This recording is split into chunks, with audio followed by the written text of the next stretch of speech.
Welcome to Out of Home Insider, the first podcast for media and marketing executives that connects the relationship between offline attention and driving conversion. My name is Tim Rowe, and for the past 3 years, I've been interviewing guests about their unique experiences in bridging this misunderstood and undervalued opportunity for brands to create alchemy in the real world. And today's episode is the perfect follow-up to last week's conversation about using the metaverse to sell out of home, because today's guest is Eric Kubischta. Eric is the CTO and co-founder of Lucit Technologies, a startup that has solved trafficking digital creative in a way that capitalizes on the best parts of dynamic digital capabilities while giving brands maximal control over being able to blend traditional, guaranteed buying with some of the bells and whistles that make programmatic attractive. We talk about the technology in this episode, and Eric even outlines use cases for agencies and media owners alike, which I think you'll really enjoy. But the parts I want to call out specifically for you are around Eric's unique insight about where internet advertising came from in the mid-90s to where it is today and how that timeline overlays with where out-of-home is now. We talk about the completely underfunded conversation that is feedback and collaboration, and how to create useful feedback loops to actually get what you want. The big idea I asked you to consider last episode was, how do you show something that needs to be felt? And I want to carry that idea over to this conversation because it's an installment in that concept. But I also want to ask you to consider this. How can you be an even better collaborator with your technology partners? How can you commit to providing more direct feedback, like quantity, clarity, so that the technology being built is ultimately what suits your needs? So, without further ado, let's go. Welcome, everybody, to the Out of Home Insider Show, a podcast like no other, hosted by the one and only Tim Rowe.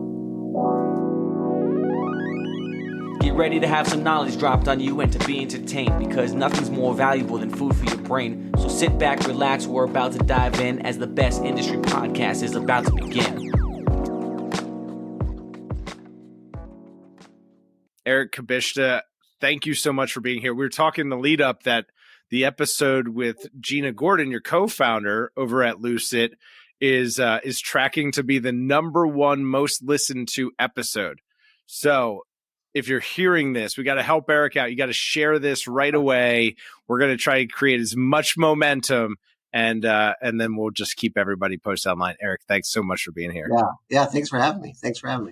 For sure. It's going to be a cool conversation, because I think that we're going to get to talk a little bit about your background and what it's like building technology in out of home, which is, obviously it's advancing at a very rapid pace, but, where it is on kind of a timeline of advertising history is interesting. So really looking forward to that. And then there's some new product out by Lucit.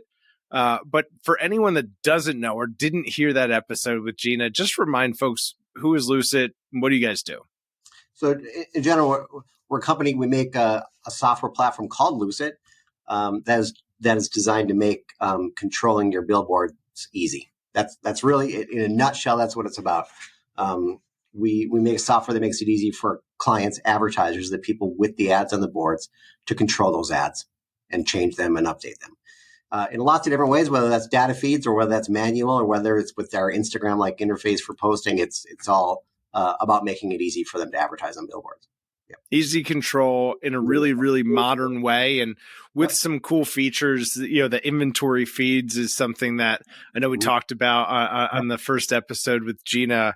And yeah, you guys, I think, are doing some of the really, really cool work inside of the space. But take us back before you and Gina started Lucit. Like, where were you in the world? You weren't doing anything in out of home, I don't think. What were you doing before this? Well, okay, let me see. Well, I mean, if I go back far enough to the 90s. Let's go all the way back to the 90s. Are in again. Let's go back to the 90s. We can go back that far, yeah. So I got my first technology job. I think I was 20 years old. And I went to work for a call center company in Bismarck, North Dakota, called Sykes Enterprises.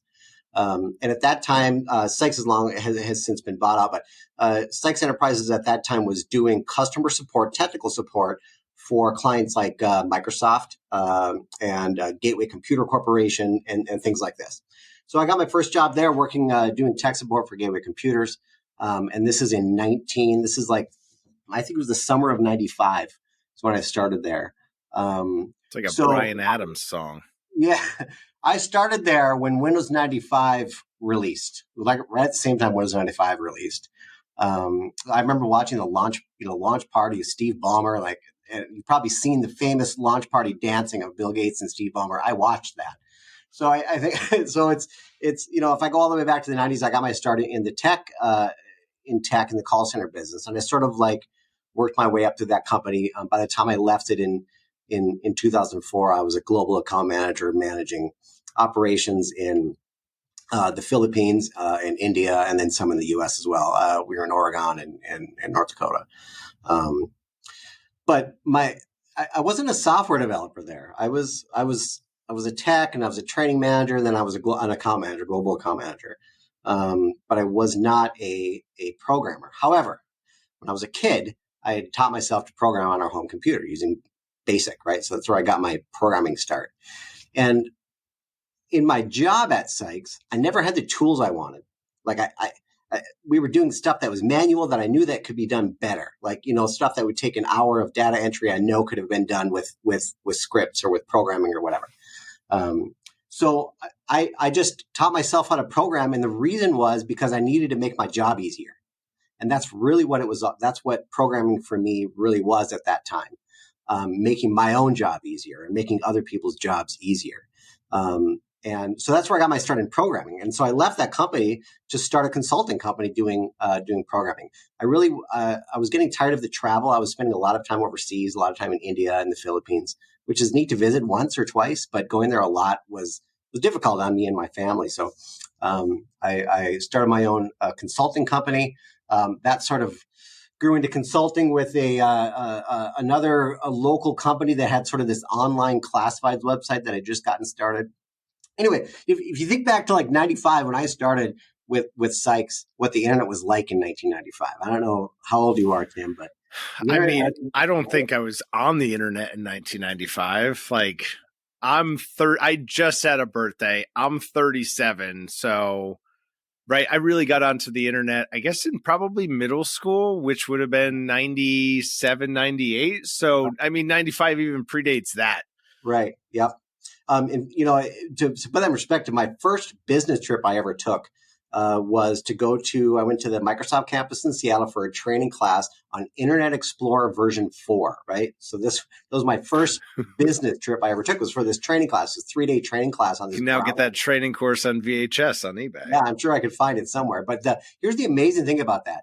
That browser was the first time HTML could be dynamic, which means you could look at a web page and it could change while you were looking at it without having to refresh the page. It was like the first dynamic HTML, it was called. That was their big thing with Internet Explorer 4. And it was dynamic HTML that completely changed the internet. It turned it from just somewhere to maybe see news and pictures to something you could interact with. And it made it alive. Interact with it, all of a sudden it exploded. And it was right after that the .com boom went boom, huge, because all these websites were developing because of all this new technology that allowed them to do that. Now, there was the crash we all heard about, but yeah, so I was like right in the middle of all that. Like I sort of lived through the .com boom and lived through all the tech that was involved in all that. I was a beta tester for Windows 98. Just like all this cool stuff with Microsoft back in the day. So Microsoft was the main account I worked on for most of my time at working at Sykes and working with Microsoft. It was pretty great time. I kind of look back on it like, God, that was cool. So you rode like the early internet wave, and you got through the .com bubble. Mm-hmm. And what happened after that? So I left the company in 2004, started a consulting company doing like business app programming, basically for local businesses, not making much money. And then there was a local website in Bismarck, and it was called BizMan Online. And it was like Craigslist, but in Bismarck. So Sweet. Craigslist was kind of new then, and there was this site was just Bismarck's Craigslist. Craigslist never really got. There were tons of them, right? There were classified sites everywhere. Yes. So this little website, and it had, had a decent amount of traffic at that time, and I sort of met up with the guy that owned it, and I sort of looking at stuff, and I'm like, I think we can make more money on this website. That's really what I thought at that time. Like, God, I know that so I made a deal with him. We made a deal. And I essentially worked for BizMan Online from about 2006 until 2019. And that's where I met Gina, because we hired her as a sales exec right out of college in 2009. So that's when I met Gina. Gina became the director of sales at BizMan Online. I was the technology director there. And then we both left the company in 2019, and we started this company. So, and here we are. All right. Here we are. So how did you end up deciding we want to go build technology for out of home? Accidentally is how that happened. It's typically the way, unless you're born into it, it seems to be by accident. In a nutshell, when we started our company, we were going to focus on automotive solutions, automotive sort of advertising inventory solutions, like taking cars, putting them on the internet, right? Mm-hmm. And making software to make that easy to do. That's like, I was thinking about how to make it easy. I just sort of stumbled on this idea. The story is I was sitting at a Taco John's drive-thru. Taco John's is like Taco Bell. I don't know if you have Taco John's out there. We don't have Taco John's, but damn, I wish we had a Taco John's. And I think that 98% of the listening audience is going, I want a Taco John's in my neighborhood. So I'm sitting there with my wife and waiting to get some tacos. I'm looking at this billboard. This is digital billboard, and it's like flipping through the ads, and I'm sitting there waiting and like just watching this thing, And then I saw an ad for a radio station come up, and that radio station ad said now playing whatever song. I think it was a Billie Eilish song, might have been. And I'm like, wow, okay. I was like, Emily, honey, turn on the radio. We turn it to 96.5 or whatever the station was. She turns it there, and sure enough, that's the song that's playing. I'm like, and it just instantly, it was like, these things are connected to network. Like, you can control these things. You can put data on them. Like, it all sort of flowed into my instantly, like, okay, I get it. These digital billboards are connected to networks. Obviously, I don't know why I didn't put that together before, but obviously they're connected to data, and you can change the data on that board in real time. That's like what hit my head at that point. I called Gina that night, and maybe it was a text, but let's say it was a call. The story's bad. It's a call. It's a call for as long as we're telling the story. It's a call. So I said, let's put these cars on billboards. And she's like, what? I'm like, yeah, like these digital board. I think that we could generate the creatives automatically and put them on the billboards. So we talked about this idea and how we would do that. We didn't know anything about billboards. We knew nothing about them other than we've seen them. We didn't know anything about the software, the hardware, the companies. We really didn't even know anybody anywhere. But that was an iDigital sign. That was the name of the company, iDigital, which is the billboard company in North Dakota, Minnesota, South Dakota, and they only have digital signs. So I was able to. We called somebody there. They thought we wanted to buy billboards, so they're like, yeah, we'll talk to you, because they thought we were trying to buy billboards.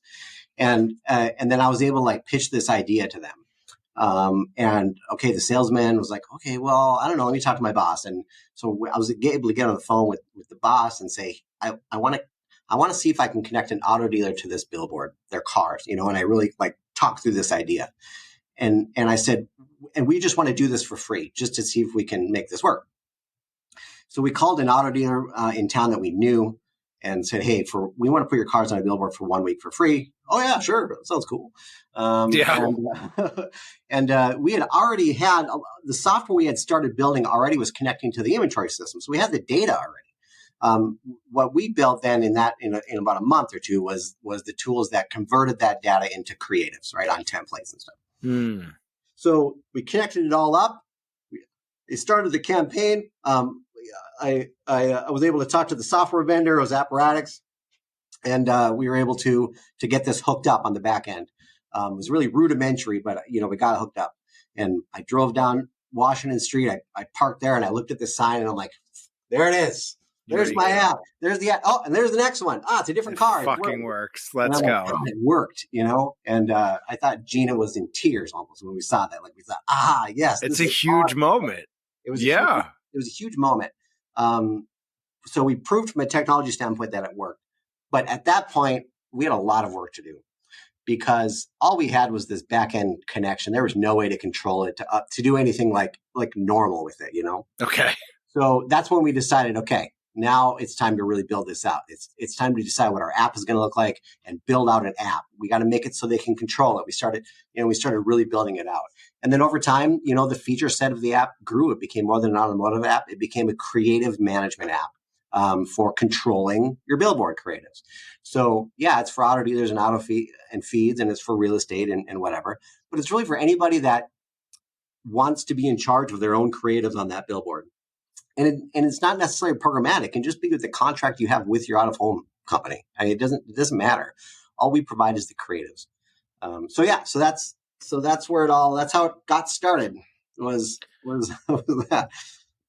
I mean, I love founder stories, so thank you for sharing that with the audience. There's probably some budding founders out there that are going through some of those same challenges and experiencing those same moments or looking forward to them themselves. So, Yeah. And that's where we are. Like that is such a special thing about where out of home is, and something that we talked about a little bit is just thinking about this on the timeline of history. Where out of home is, and you were there at day one of the internet. So, I mean, you tell me, like, where do you feel like out of home is on that timeline? I feel that we're still in this special time, and for a couple of reasons. If you think about the digital boards themselves, really like high quality, great looking digitals. 10 years, right? Over the last 10 years is where you started to see these. And the ones that are coming out now are absolutely amazing. I was at a Timberwolves game about a month ago, and the screen in that building is like, what? I can't even handle it. It's so huge. Crazy. So anyways, we've really, over the last 10 years, think of what the tech has done just on the hardware side, okay? The other thing that's happened during the last 10 years is the cell networks have gotten better. So, we've gone now up to 5G networks, and now we can move that data across these networks without it being such a huge cost as it might have been 10 years ago, 15 years ago, 20 years ago, et cetera. So the networks have really matured to move the data. The hardware has matured. But the biggest problem we think right now is the software. The software that controls the billboards themselves, the software that runs on the billboards. That's where I think where the biggest struggles are. A lot of signs come with the software that came with the sign. And that software originally was probably built for an on-prem sign. Here, okay, yeah, so we're going to run 8 ads on, you're going to run a loop, right? I'm a commercial real estate investor. I've got some retail space, and I've got a digital sign, and I'm just maybe I've got a few slots in there for stores and, grand opening or whatever, but it's not meant to be connected to the internet, the network of things that exist in the world. And I get it, because at one point, the sign manufacturers are going to the billboard companies saying, hey, you should buy a digital sign. And they're trying to figure out how should this work? And they might have even asked the out-of-home, how would you like this software to work? Well, you take a company that's been selling static billboards, ask them how the software should work. They're going to say, well, what if we split it into 8 spots, or whatever? Let's just static. I'm gonna link it in the show notes here. Ian Dallimore, one of the early episodes of his podcast, Digital and Dirt, they tell that story, and it was exactly that. It was exactly that. It was, okay, well, what are we going to do with this thing? Well, we're just going to split it into 8 shares. That's truly the story. And yeah, I mean, that makes sense. Here's all I need it to do. Allow me to traffic up to 8 different creatives. Right. And this is really a general software development issue. And it's not just billboards. It's any type of software. Let's say the founders of Instagram, we'll just use Instagram as an example. Let's say the founders of Instagram went to a group of people and said, we want to make a photo app. What would you like it to do? You would not have Instagram, because what makes Instagram is the founders saying, this is what we're going to make. And you'd then have Flickr. Or whatever. So yeah, you might get Flickr. Right. So really the number one, it sounds crazy, but the one of the biggest mistakes that software companies make is asking their customer what features they want in the software. Mm. Uh, because the customer has a really hard time viewing what the purpose of this software is beyond their worldview, right? And it's nobody's fault. That's just how people are. I would be the same way if somebody came up to me and said, how would you like, if somebody said, how would you like your coffee cup to work? I would say, well, I already have a coffee cup and I don't need any other kind of coffee cup. Well, you know what I got for Christmas from Gina? I got a coffee cup that keeps my coffee warm all day long, right? Now, I would have Gina's never a thought. great I would have gift never thought of that. Yeah, great gift. But I would have never thought of that if somebody said, "How could we make a coffee cup better?" I'd have been like, "I don't know. The handles I think they're fine." I would have said, "It's fine. Sure. Everything's fine with my coffee It cup. works. There's no need to mess with it." But now I have a coffee cup that keeps my coffee warm. It's awesome. the Henry Ford. They would have asked for a faster horse, right? Yeah, right. Sometimes you have to, right? It's answering what is the job to be done. Mhm. So as a technologist, building an out of home that is at this kind of very interesting, intersection in time, Mhm. how do you get to that? How do you figure that out? How do you get to that? You have to. One of the things it's really important is that people like us come into the space, and the reason for that is because and we're not the only ones. There's tons of software companies in the out of home space that were not out of home people, and that's really common. And the reason for that is because people not in the out of home space are bringing in ideas and innovation. They're saying, okay, hey, industry, we see that you've been doing it this way for a long time. Why do you do it like that? And I wonder if there's a better way. And maybe there is, maybe there isn't. And then there's resistance because the industry, no matter what the industry is, not just out of home, it's every industry has this issue. Always. The industry says, well, no, this is not how we do things. We do things like this. And then the newcomers are like, well, wouldn't it be better if it was like this? And what you find is a couple of things. In some ways, the industry people are correct. And the newcomers coming in and they're saying, this is how you should do it, but they don't have the full picture, right? So the newcomers maybe have a great idea, but they might be not good at implementing, and they might not be good at seeing how their idea really impacts that industry as a whole, and what the good is and what the bad is, and how to navigate all of that. So it's really complex. So you have lots of companies out there that are in this space. They weren't out of home people. They brought new ideas in, and it's difficult to get that moving. And eventually, their original plan, original thought of what they were going to do has become maybe at the core the same, but vastly different as you started to get to the practical side of things, right?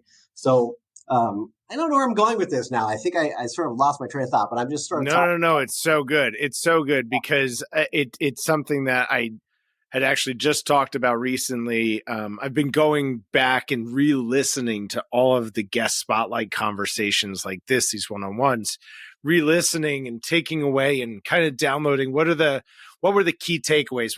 Like if I distilled that all the way down to a less than 10-minute version, what would be the high impact takeaway?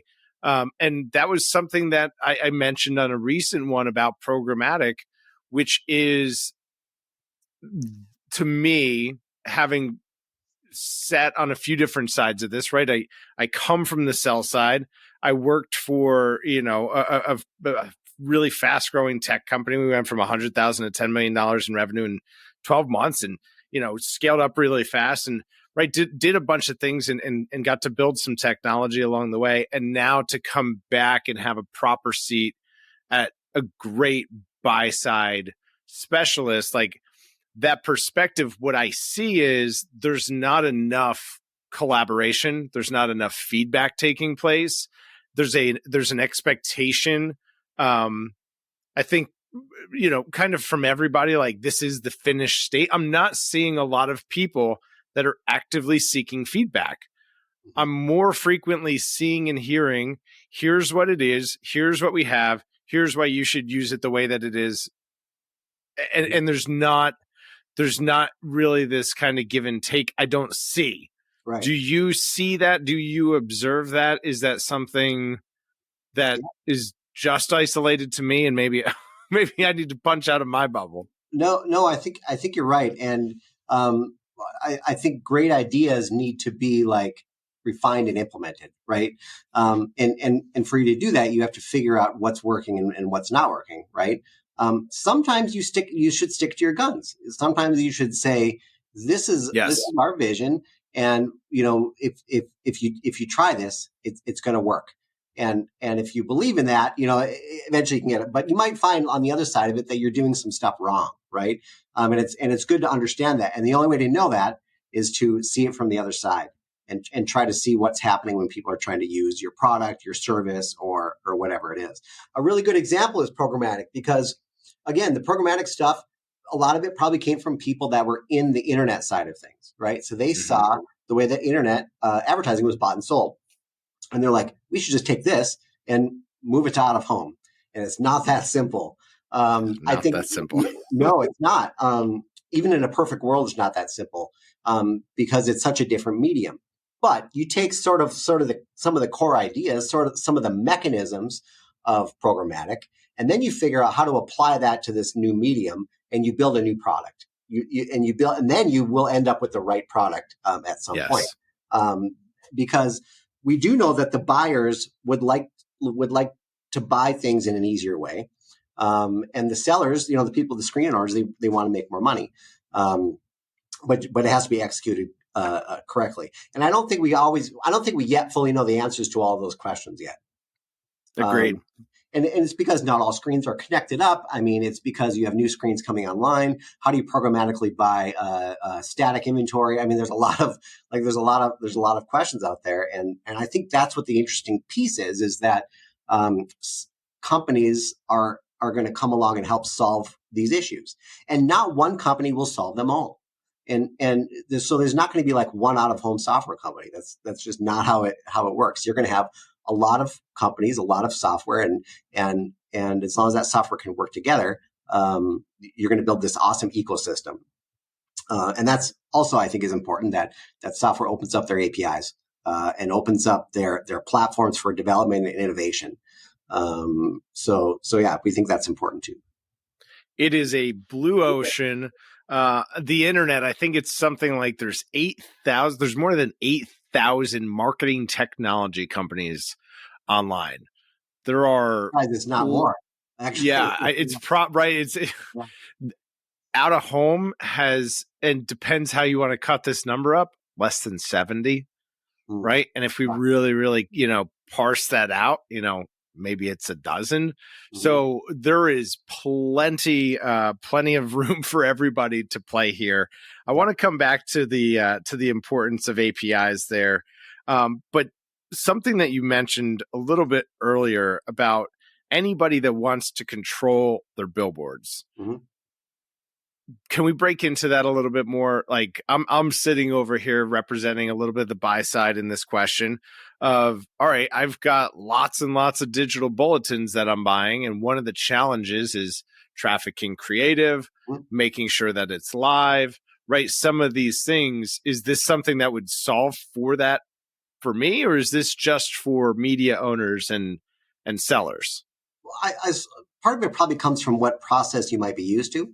So let's use an example of, we'll just use an example of a local small business. And that business currently, they spend money on sort of online advertising. So there's a local marketing person, and that person is taking the incentive creatives, making creatives and whatever, and they're publishing those to the online stuff, Facebook, or maybe it's, Google or whatever.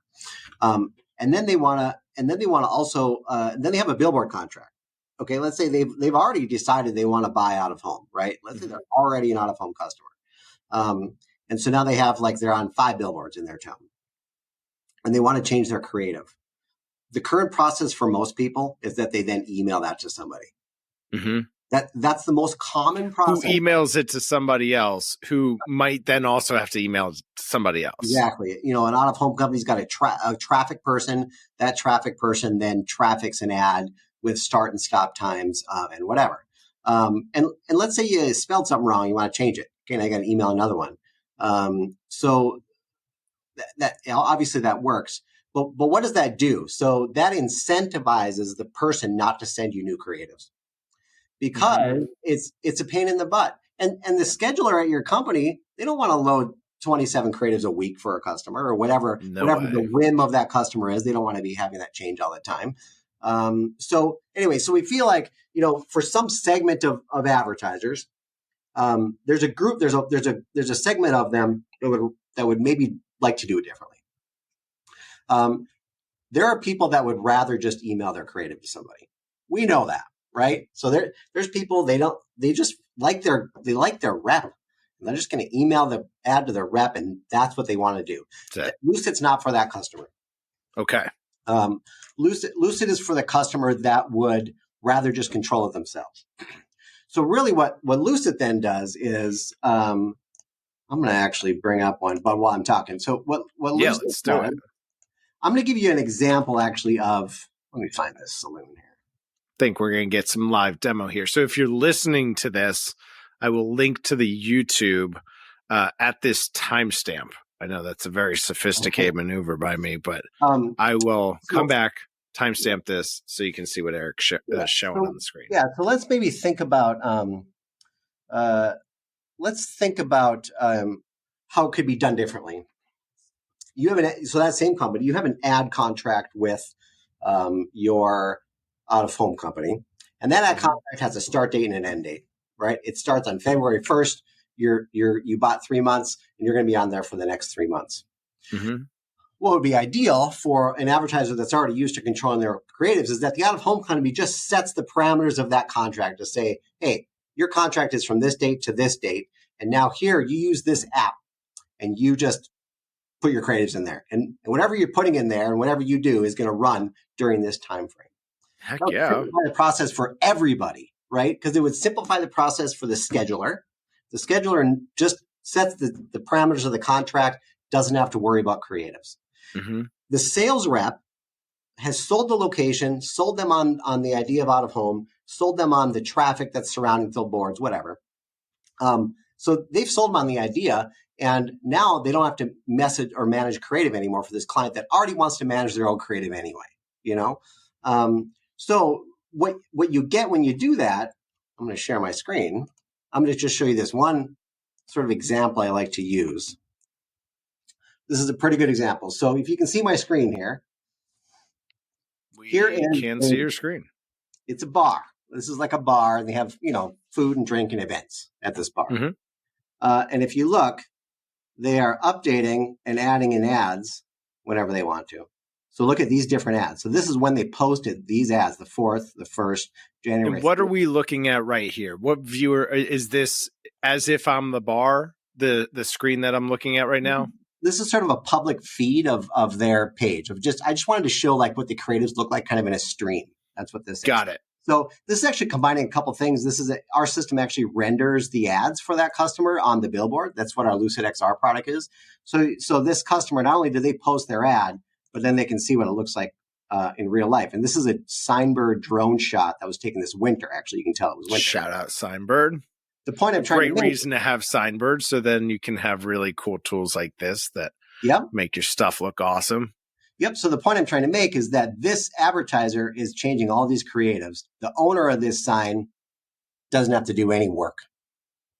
The owner of the sign sold the contract, is getting the money, and no longer has to do any work. Which creates so much, as the customer, like the intrinsic value that having control over this creates.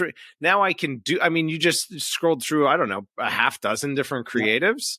And they may have some that aren't on there anymore, right? So, and ultimately, me as the bar and restaurant owner, that's what I would. If you sat down and asked me, what would you love to do with your billboard? The answer would probably sound like promote all the events I have going on here, so people come here and spend money. Mm-hmm. And they're able to do this. So the bar restaurant owner is controlling the billboard from an app on their phone. Yep, exactly. Well, you might be using his desktop. You can use your desktop too. Nice flex there. We can do desktop and we can do the mobile app. This is the desktop view you're looking at here.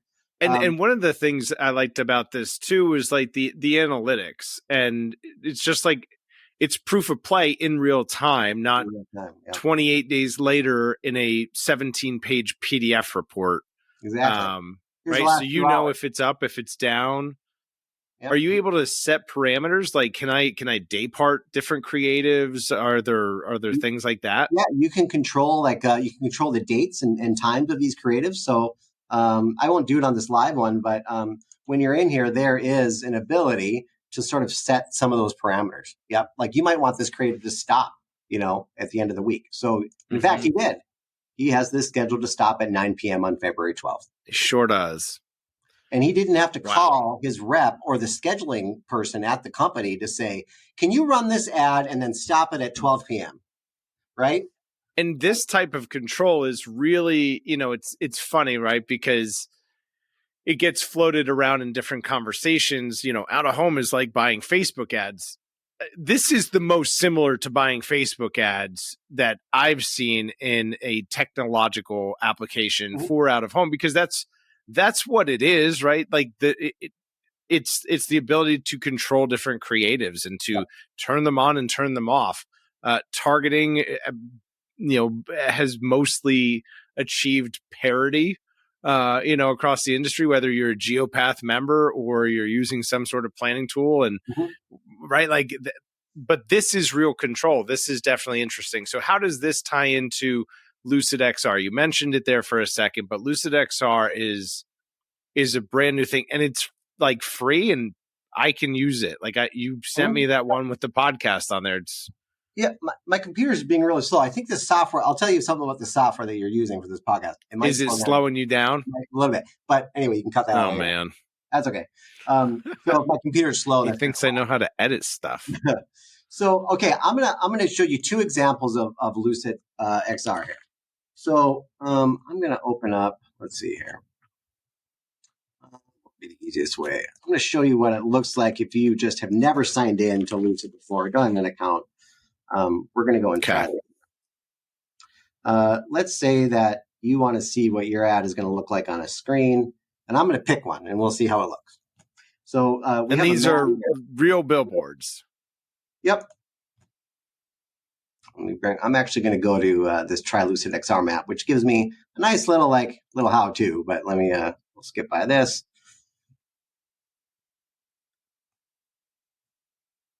There we go. So where do you live? I live in Hackettstown, New Jersey. We don't have too many digital billboards out this way, but let's see what's nearby here. All right, so we'll come in here and let's just pick one. Let's see, what's this guy here? Yeah, so here's a billboard. So I clicked on that board. If I can click on a different one, and what you're seeing here in this case is a Google Street View image of this billboard. So this is what it looks like from Google Street View. So let's say I want to see what my ad's going to look like on that billboard. I just click Create Proof. It tells me the size. I'm going to choose an ad. I'm just going to choose. Let's see here. How about I'm just going to choose this logo. So I'm just going to put like this little image. So we give this cropper here, right? So I'm going to crop this kind of like this. We'll make it look, and then we're just going to see what that looks like. I'm going to say, I might have spelled that. So as far as steps goes, that's it. You click on the billboard, you click. So the step is upload your creative. Yep, that's it. And now it's there. So that's pretty cool. Yep. That's pretty cool. Yeah. So that's one random billboard.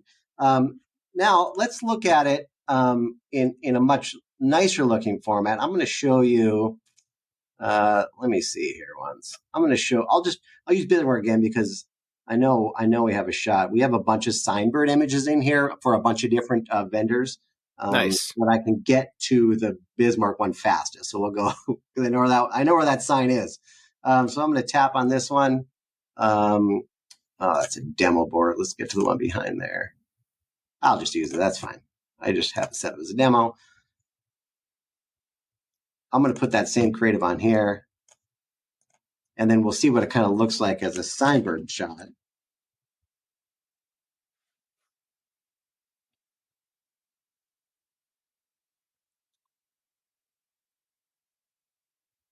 and you can see how much nicer that looks. Awesome. Yeah, how much nicer that looks. So if I'm a media owner, if I'm a seller, and my inventory's on here, who's on there?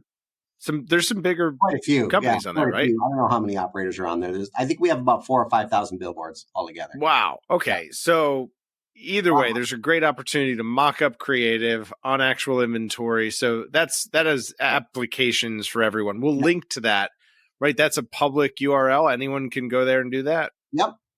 And so that's cool. You can do one board at a time that way. So we have this free version where you can just choose a board and you can choose a screen. You can create an ad on it. But the really cool stuff comes, and some of this is designed for agencies and account execs that work at out-of-home companies. So I'm going to proof up something on some Durden billboards. So Durden's a company down in Southeast Alabama.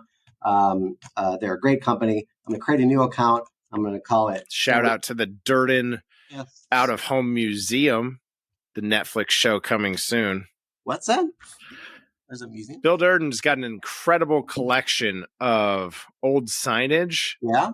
Oh my gosh. I just think that it should be a Netflix show. Oh, I'm going to have to ask him about it. You're going to have to ask. I'm going to have to get him on the podcast about it. He's going to have to film it from live inside the exhibition hall.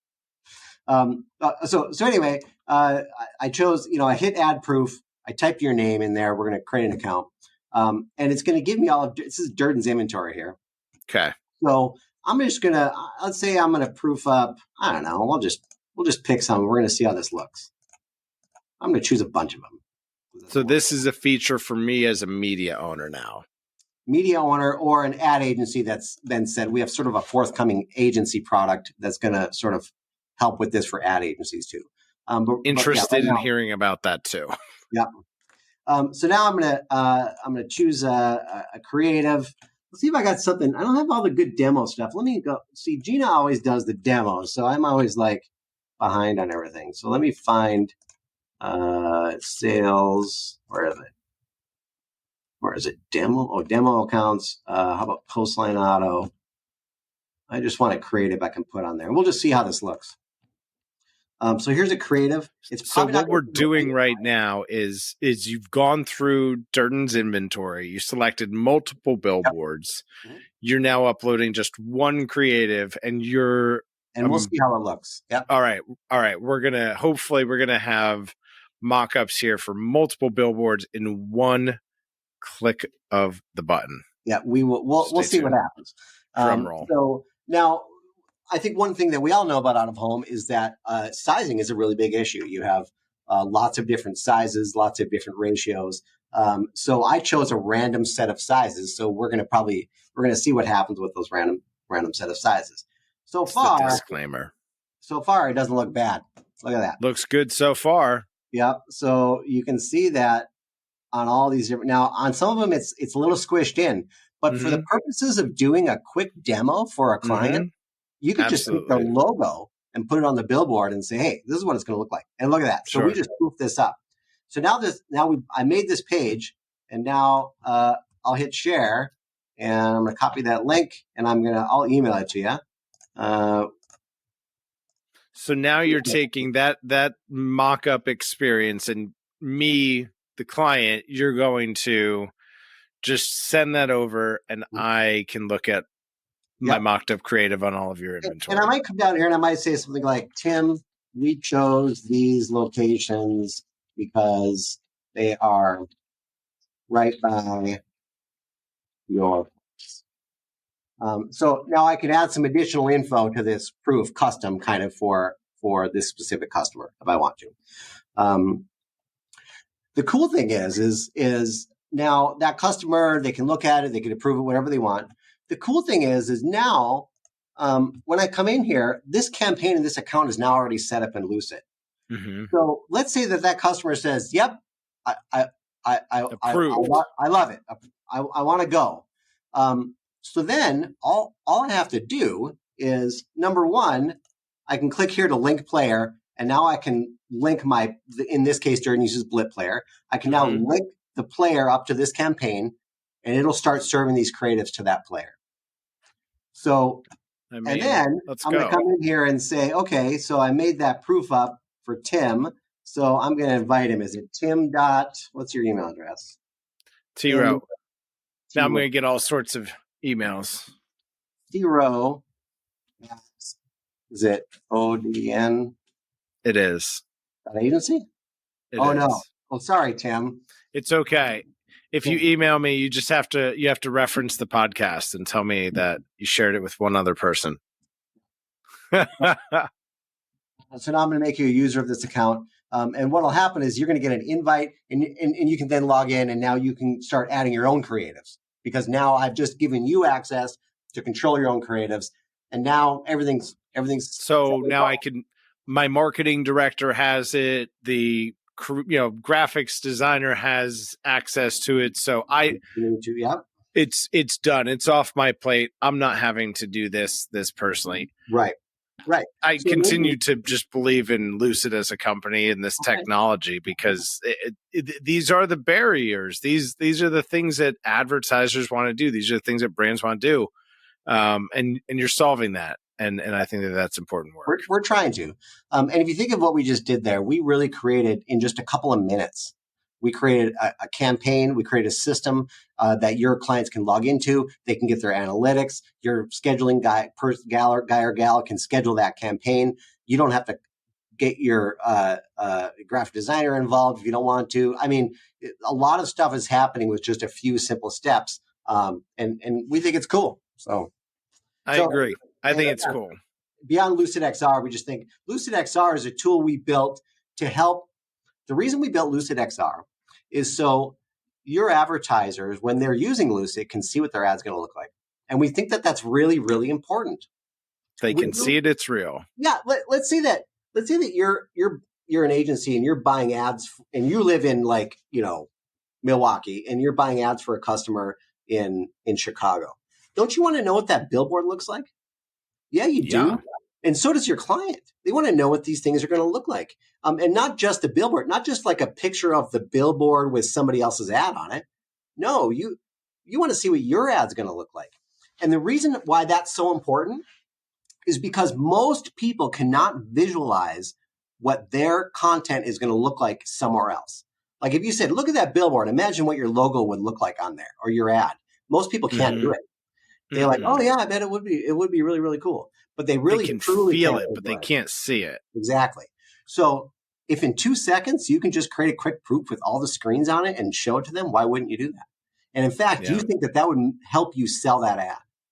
If it's going to help you sell the ad, it's going to help you make guaranteed to sell more ads. You will sell more. Shane Hutton, Tasty Ad, said it. He said, Spec Art sells more ads. And you know what? I think live mockups, it's the same category. It's the same thing. Like put it in front of people. Yeah. And if you think about why spec art, there's a lot of companies that don't do spec art. And do you know why that is? It's because it's a pain in the butt.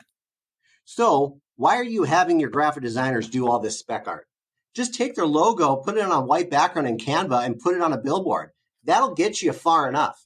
And now the customer can visualize their logo and, on the billboard itself, then you can work on creative. But you sell them the location, sell them the idea of their logo being on that billboard, show them what that looks like. Then you can make them mark. You don't have to involve, you don't need the graphic design department. Just put their logo on a billboard. That's 10 times better than saying, imagine what your logo might look like on a billboard. Just put their logo on a billboard. Spec art. Art. That's the key takeaway. You're buying, you're selling real things. You're selling these real billboards. Don't sort of make people imagine them. Because if you're losing customers by trying to hope that they're going to imagine what they're trying to buy. If you were going to buy a couch, would you imagine it and then be like, yeah, I think I'm going to buy this thing that you're describing to me. I sat on it. I put my feet up on the ottoman. Yeah. Yeah. It's a brown couch. You should buy it. It's brown.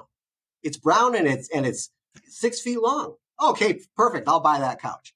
No, you won't. I used to sell cars. And there was a saying I picked up from an old timer. He said, the feel of the wheel is half the deal.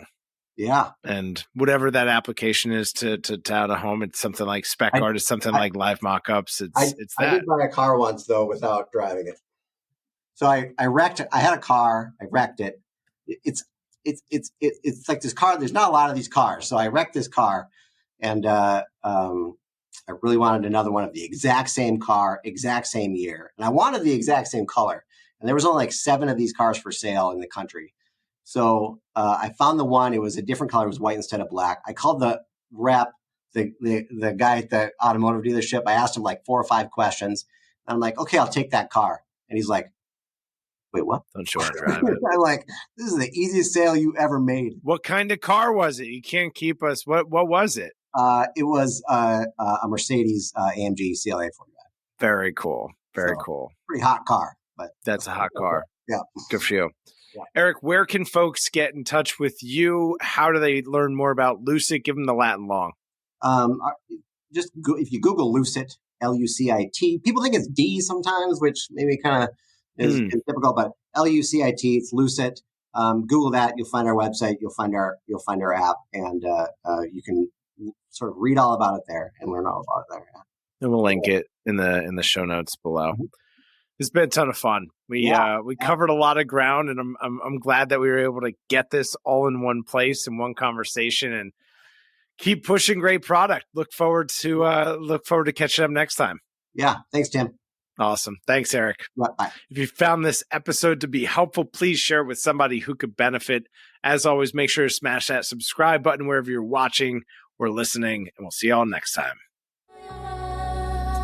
Quarter century, I finally came to my senses. I finally got my hand up on the tinted Benz, kid. I see the world clear through my tinted lenses. With the dream and the drive, the possibilities endless. Now print that, send this all the way to Tokyo. Take a trip down south, down to Mexico. Next stop, Shanghai, the world-class trade show. First class all the way, cause that's how we roll.